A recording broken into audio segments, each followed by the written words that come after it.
নমস্কার, দেখছেন নিউজ 18 বাংলা। আমি রুমেলা রয়েছে আপনাদের সঙ্গে। নিউজ 18 প্রাইমের শুরুতেই যে খবরে নজর। 28 এপ্রিল পর্যন্ত ইডি হেফাজতে জয় কামদার। জমি জালিয়াতি মামলায় ইতিমধ্যে ধৃত ব্যবসায়ী আপনারা জানেন। জালিয়াতিতে, দুর্নীতিতে কামদার এবং সোনাপাপ্পুর যোগ জোরালো।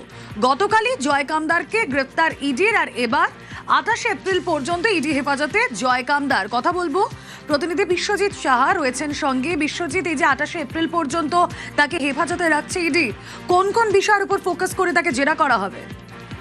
দেখো, এই যে 28 এপ্রিল পর্যন্ত তাকে বিচারক ইডির কাস্টডি দিয়েছেন এবং ইডির যে আবেদন ছিল সেই আবেদন যদিও 15 দিনের কাস্টডির আবেদন ছিল, কিন্তু আপাতত 28 দিনের এই পর্যন্ত এই যে কাস্টডি সেটা বিচারক দিয়েছেন এবং 48 ঘন্টা অন্তর অন্তর তার শারীরিক পরীক্ষা করতে হবে এমনটাও জানিয়েছেন।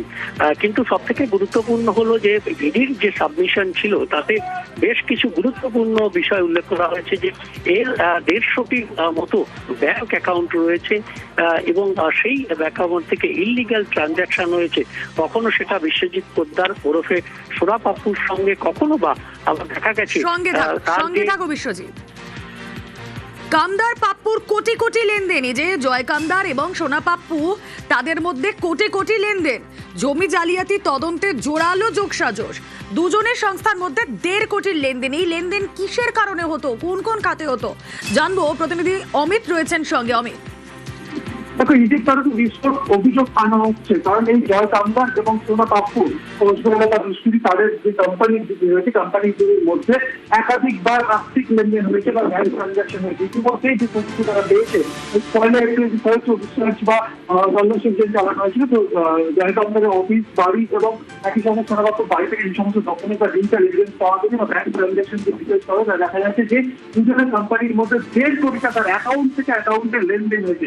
এইটাকে কিসের টাকা সেটা কিন্তু তার তথ্য অনুসন্ধান করার চেষ্টা করা হচ্ছে ইডির তরফে। কিন্তু তাই নয়, জয় কামদারের কোম্পানির সঙ্গে সোনাপাপ্পুর ওয়াইফের যে কোম্পানি রয়েছে সেখানেও কিন্তু একাধিক ট্রানজাকশন বা একাধিকবার আর্থিক লেনদেন করেছে।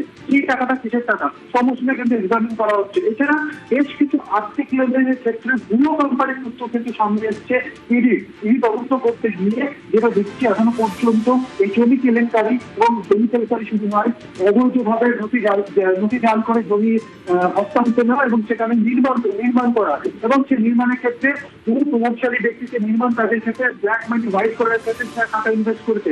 সেক্ষেত্রে নগদে 500 কোটি টাকা ইনভেস্ট হয়েছে। এই তথ্য কিন্তু ইডির হাতে এসছে। 1100 কোটি টাকা প্রায় দুর্নীতির কথা বলা হচ্ছে ইডি তরফে।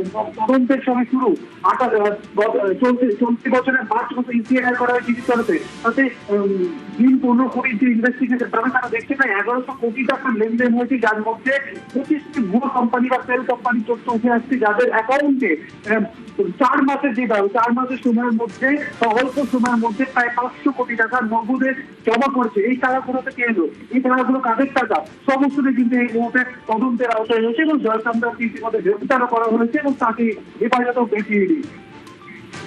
ওকে, সঙ্গে থাকো।